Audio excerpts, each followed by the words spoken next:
Hey guys, what's up? Zombie here, and welcome to episode 11 of Evilzombie's Lair.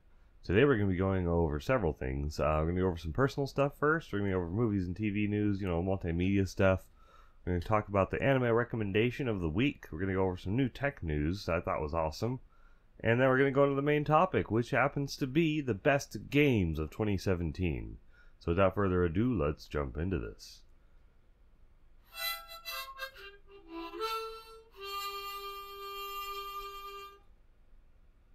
Okay, so for all those of you who don't know who I am Evilzombie, or you can just call me Zombie if you want. We're a gaming channel. Pretty much I play a crap ton of games. Short of it is, I play a lot of games. Mostly horror, things like that. So this is basically what kind of list I've been looking up to since I started this. I'm like, yay! I get to talk about games. But no, this is something I'm looking up to, and I like to jump into it. First off, just personal updates, some things have been happening. I got my first view and like on the Surviving Depression podcast that I just released. Remember how I was talking about how I was going to release the podcast on a self-help podcast on how to get around and deal with and properly deal with, that's the right term for it, your depression. If you're not going to do medication and you choose not to, there are other alternatives to help you survive that and get around it. I call it surviving because it really is a survival effort. But yeah, I got my first like on that, which means someone listened to it, and hopefully I'm helping someone.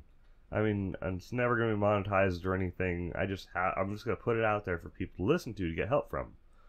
And that is entirely awesome to me, that people will listen and be able to get help from that. And it's just, if anyone can benefit from it, yay!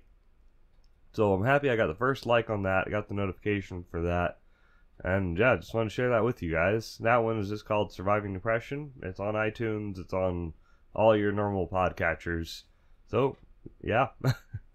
And for this podcast, you might notice how the older episodes are disappearing and it's only showing like 5 at a time.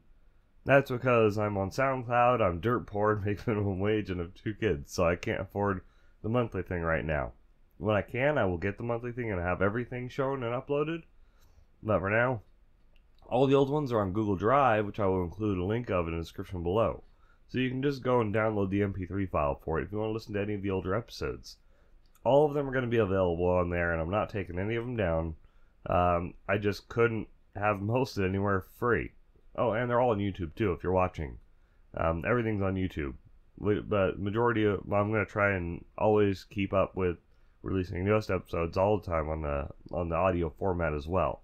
So you can find that on iTunes, Evilzombie's Lair, blah blah blah. Okay guys, next up, you know how last week I was talking about how it was so freaking cold here?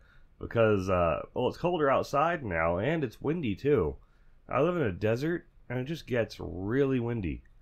Like, where I grew up, all the trees are slanted like that.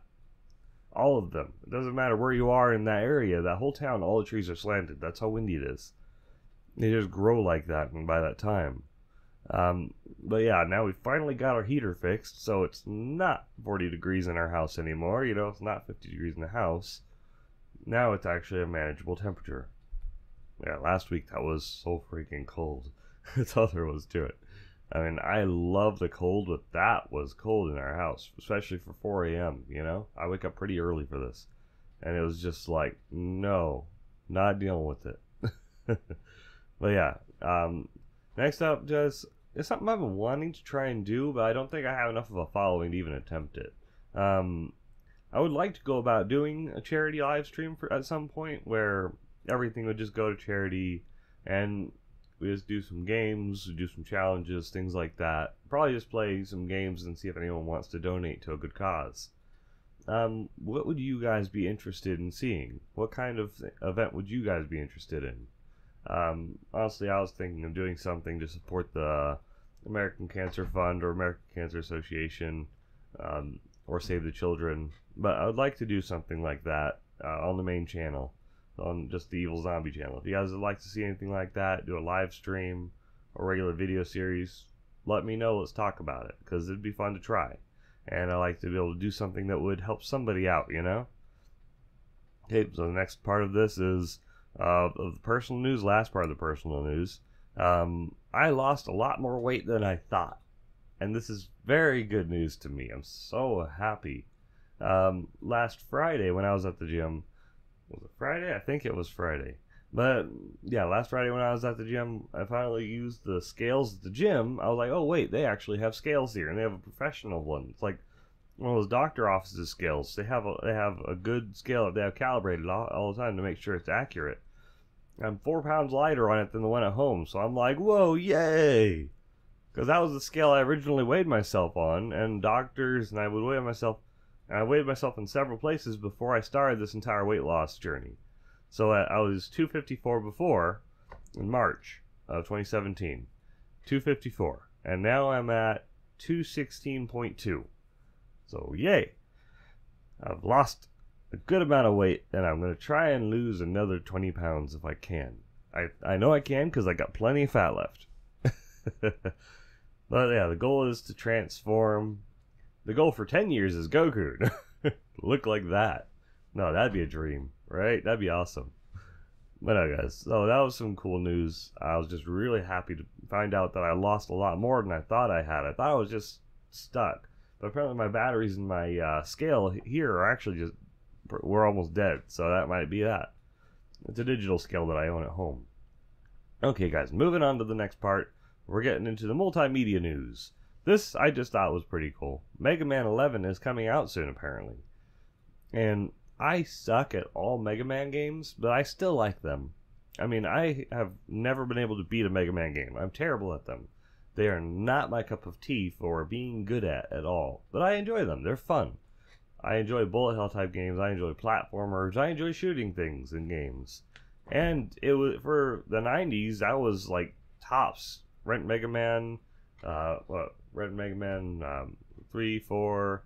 I grew up on the old Nintendo system, then Super Nintendo. Renting Mega Man X, that was awesome. I was like, whoa, this is so cool. And it still is, but now they have Mega Man 11 coming out soon, which should be a lot of fun. I'm still going to try it anyways. I won't be able to beat it because I suck at Mega Man games. But hey, why not? And another multimedia news, guys. I know that it's not TV, but this one's movies. Incredibles 2. The trailer got released finally. So they aren't just sitting on the project anymore. They're actually making the movie. And it looks funny. I mean, it showed off a lot of the powers of Jack Jack, and it was really funny. It was just a cute little commercial. And I'm curious about what they're going to do. Because, I mean, being Super is still illegal in it, and aren't pretty much all the Supers dead except for his family? I think all of them are dead, except for Frozone and his family, according to the first movie. So, if you haven't seen it, sorry, it's been out for a good while. It's not really a spoiler. It's been out since, like, what, 2002? Seriously, go watch it. It's fun. It's a good movie. And it's a lot more mature than you think. Good movie. Okay, guys, moving on. Anime recommendation for the week. Elfen Lied. This is a really good show. There's lots of blood. There's lots of romance. There's lots of violence. There's lots of drama. There's lots of blood. There's lots of violence. There's cat girls. Yeah, cat girls is a pretty good description of them. Yeah, it's a lot of fun. It's great. So violent, so bloody. And it's got a decent romance story in it, a good storytelling. It has great storytelling, good plot, kind of a mystery, so you try and figure out what's happening, like what happened to them in the past, things like that. A little bit disturbing since one of the people's kind of in love with their cousin. That's a little creepy, but in Japan, apparently that's not a taboo, which I still think is creepy anyways. But yeah, so there's that part. And if you're into that, then there's that too. Okay. But no, it's a fun anime. It's, I think, 13 episodes, 12 episodes, and I think it's just 12 episodes and a bonus episode. So it's fun. You should check it out. It's probably on Crunchyroll. But if you want to see what other anime I have seen, go to myanimelist.net/profile/evilzombie123, and then you will see that. And sorry if my voice is a little bit harsh today, because I'm still sick. I think I have some kind of infection. It's probably bronchitis or something, but I haven't gone to the doctor because I'm just poor. So I've just been dealing with it, drinking cough medicine and waiting it out and seeing if my body will fight it eventually. So I do apologize for my voice being a bit harsh. I have cough drops. I just took cough medicine. I'm sitting in a room with humidifier, so I'm good to talk for a while. Okay, guys, moving on. Tech news. This I just thought was so cool. It's not out yet, but it's coming out in July next year, July 2018. There are charger backpacks. This is just so cool. I mean, it's ridiculous, and no one's ever going to be able to afford it. It's easier just to have a little charging brick in your pocket. But if you're carrying a laptop and a phone and several other devices that you want to charge all at the same time, this is really handy. It's called the Evilzombie backpack. The prices go up to like $770. It's ridiculous. But it has it has a GPS tracker in it. It has built-in charging ports and cables. It's got LED indicators on the backpack to show you how full the battery is on the backpack. It's cool. It has internal lighting in it, so you open it up and then you can see where everything is. And it also has a 13,400 mAh battery inside it. So you can get a full charge out of a laptop. You can get a couple full charges out of your phone. Whatever you have, it can charge. And this is it was just cool. I was looking it up. It looks pretty nice. It's a crap ton of money. It's a lot of money, I admit. That's a very expensive backpack, and no one I know will ever have it, and I won't. But it's still cool to think of. I was like, wow, that's cool. We have a backpack that just has a big battery built into it. Personally, what I'm probably going to do instead is just get a power brick and carry that and just stuff it in the side pocket of my backpack. That'll work just fine too. But it was a nice thought of them. I've just kind of built in with easy to get to cables and stuff. Some people, the convenience is worth it. Okay, guys, moving on to the main topic. The meat topic of this whole exercise. All the meat of it. Okay, so best games of 2017.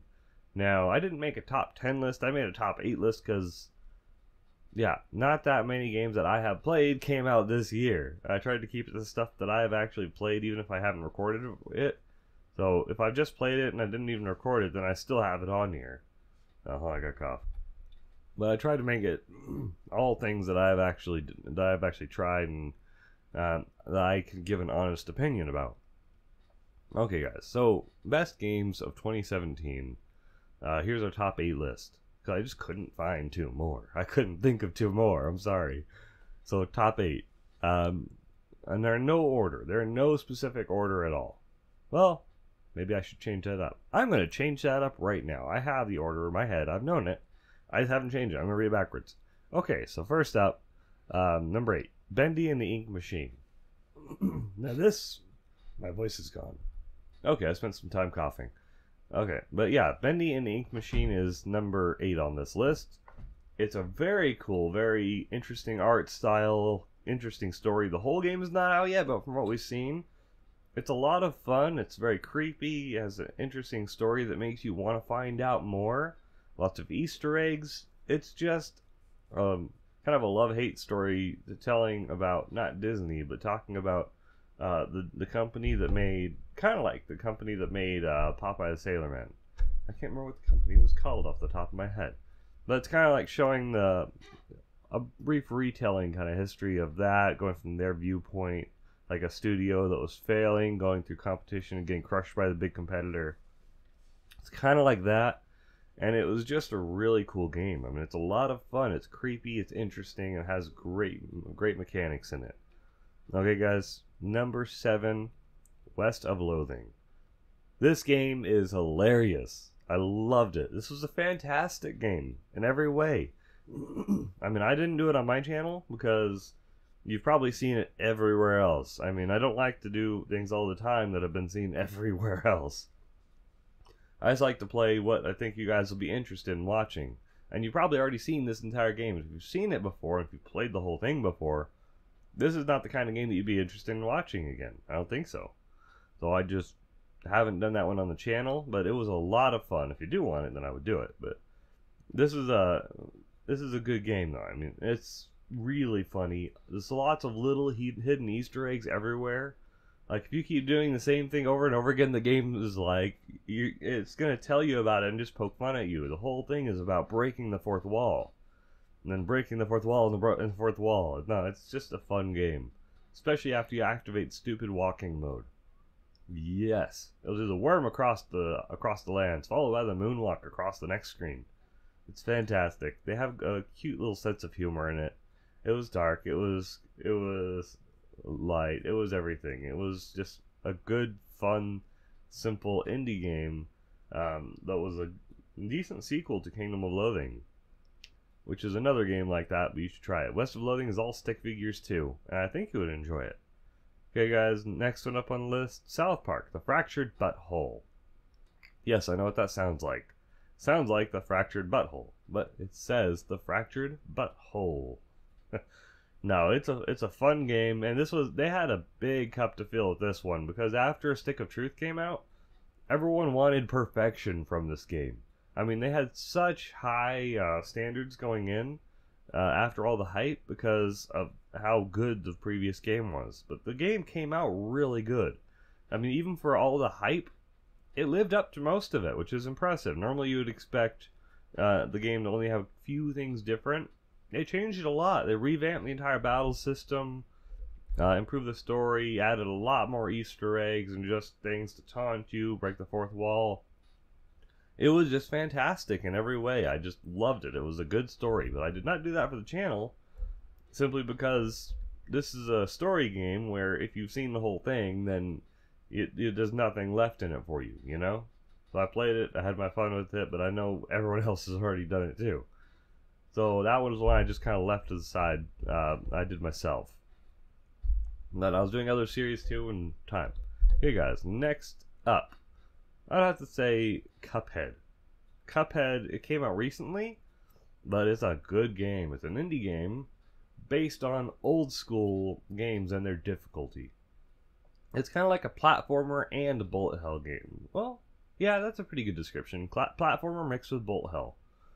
So pretty much you have things flying everywhere, and then you're dodging them, and you're shooting them, and you're dodging and shooting and trying to survive for dear life.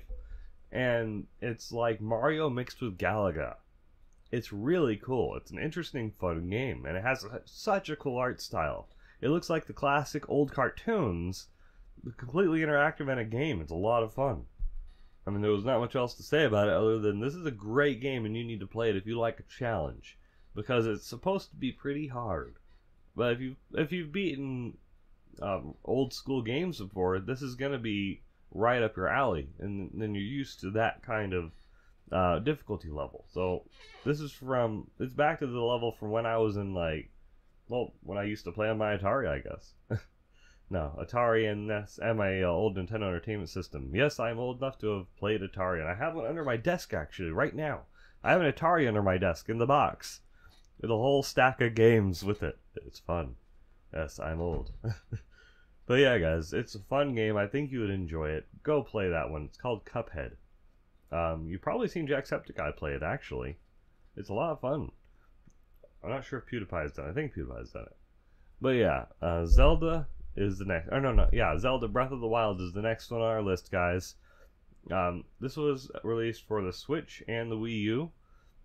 And it's a fun game. It's like Zelda meets... It's like... That's a good description of it. Ocarina of Time meets Skyrim?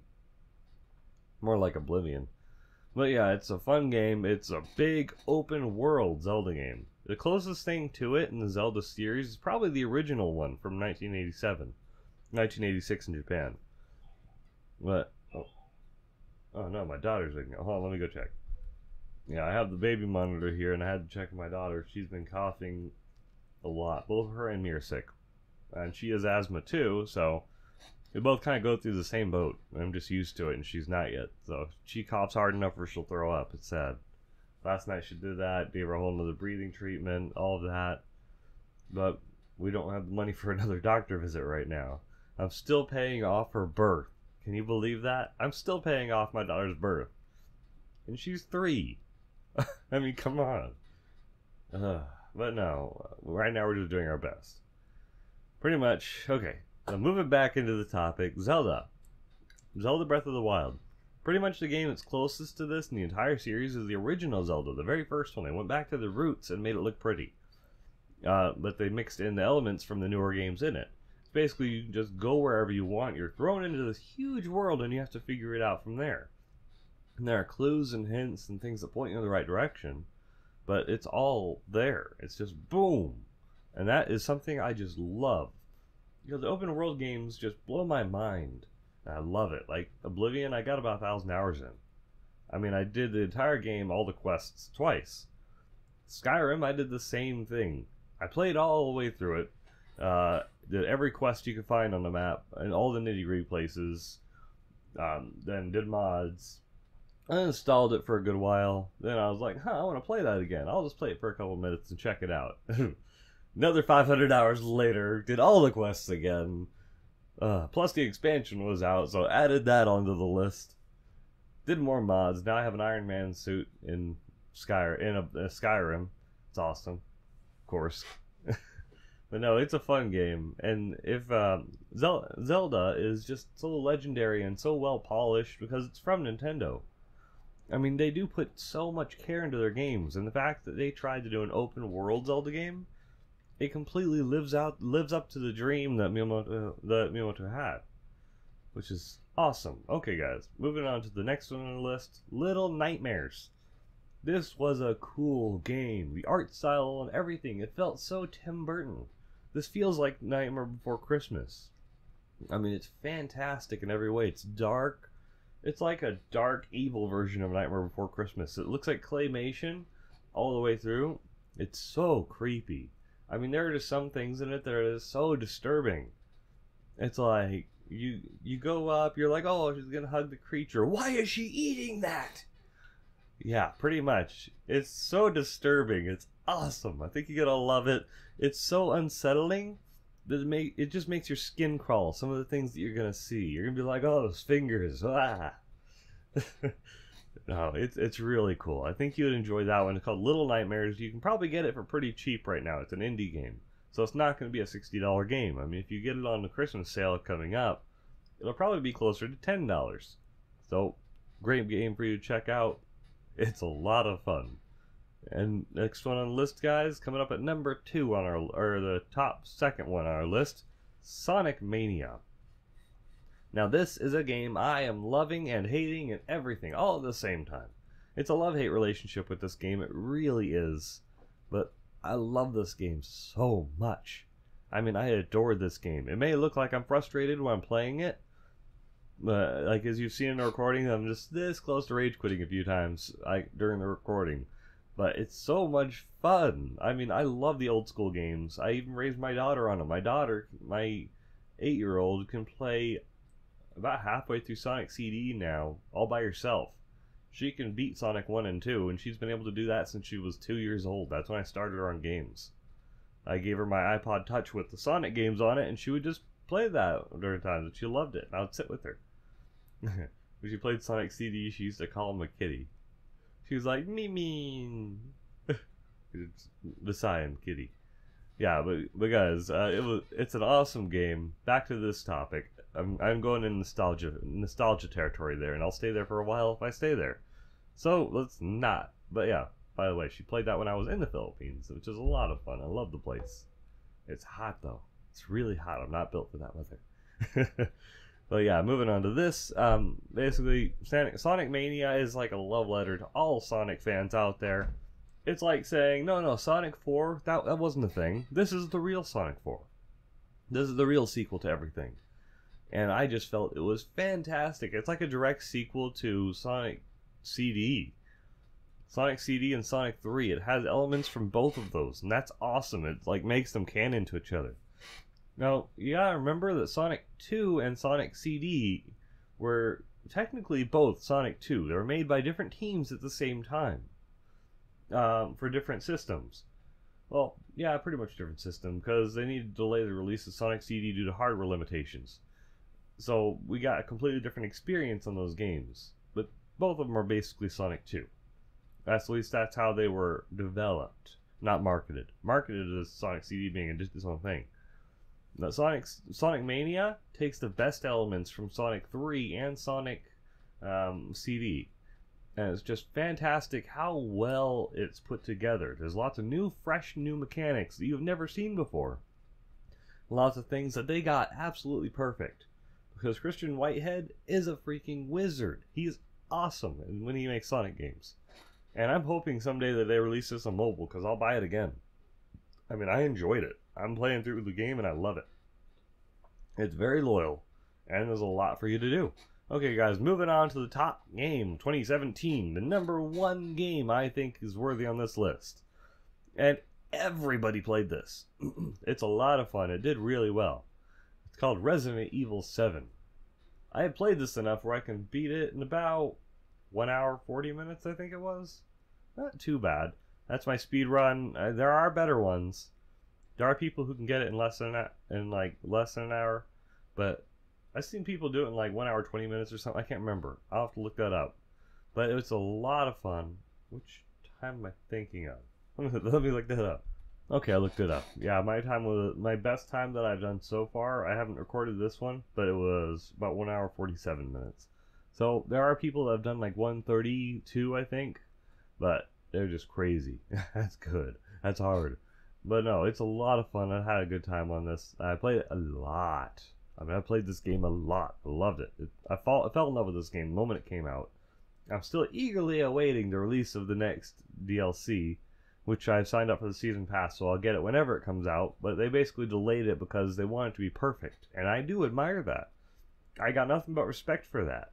I mean, when a company doesn't just push the release date, push to get the release date by hiring more people and firing them, when they just stick with what they have and they just gut through it and they make you the best thing they can get, that is the better company. I mean, I've worked for companies that have laid off people just by hiring more people to get through an update and the patch that they promised, and those people suck. I'm not doing it. I hate it when companies do that. The companies that do that, it's unfortunate, because a lot of people suffer, and then the patch is glitchy, and then they release a new thing to fix it. What they're doing with Capcom, they're making the entire thing as good as they can make it, so they don't have to patch it a bunch of times. They're making you a fantastic content every time they release something. I mean, all the DLC I thought was very enjoyable. Some of it's just so grotesque, so creepy. It's great. The content that they have for this game is fun. It gives you a lot of replay value. There is a lot of replay value in this game. The first time you beat it, it'll take you like, what, 12 hours or something? 10 hours? And then you're going to play through it again another 20 times, so just add that onto the gameplay time. I mean, you're going to play through the main story several times, because there's lots of unlockables based on achievements that you can do. And then and all the different difficulties. You unlock new abilities, new gear. It's a lot of fun. And there was just so much that went into this game, and it was just so creepy. It was all the first time they did first-person shooter style Resident Evil game, and Ethan is completely badass. I gotta tell you, the main character in it, he's so hardcore. I mean, he'll chop off his hand, he'll go down and pick up his hand, and then like the next 2 minutes, he'll go grab a gun and be like, "Okay, we're gonna do this." It's just hardcore. It's like, whoa, John Connor there. No, but seriously, you'd like this. It's a good game. If you like Resident Evil, if you like horror, they wanted to go back to the roots of the series and make it creepy and horror again, rather than it being action shooter like it has been recently. It's a lot of fun. That's my top game for the list. So I hope you enjoyed this list, guys. I'm Zombie, or you can call me Evilzombie. If you want to see my other stuff, check out youtube.com/Evilzombie, or look up this podcast on iTunes or Google Play or wherever you listen to it in your podcatcher, Evilzombie's Lair. I have another one that I did called Surviving Depression with Evilzombie. That one's also on iTunes and everything else. If you enjoyed this, please, if you're watching on YouTube, please press that like button, comment down below, and talk to me about what you like. Do please talk to me about doing a charity live stream, or if you want to see any kind of charity event happen, because I'm really interested in that and would love to be able to support people. If we can get people to actually help back us and things like that, that'd be fantastic, because I would like to make a difference. I just don't have a big enough following right now to do it. But it would be nice to be able to make a difference in people's lives. So talk to me about that. Let's see what we can figure out. If you're watching on a podcatcher or some other service, leave me a star rating for whatever you think I deserve. I'm not one of the people that's going to say, "Oh, always give me 5 stars. Perfect." Because I know I'm not perfect. There's always room for improvement, and that is something that I actively seek every time I record. Every time I listen, I try and fix at least one thing in my podcast, how I do it, what I'm saying, things like that. There's always something I'm trying to fix. So, if you like, please be honest with me and just tell me what I can fix to make this a better experience for you. Okay, guys, I'm going to end this here, and have a good one, guys. Keep being awesome. See you later.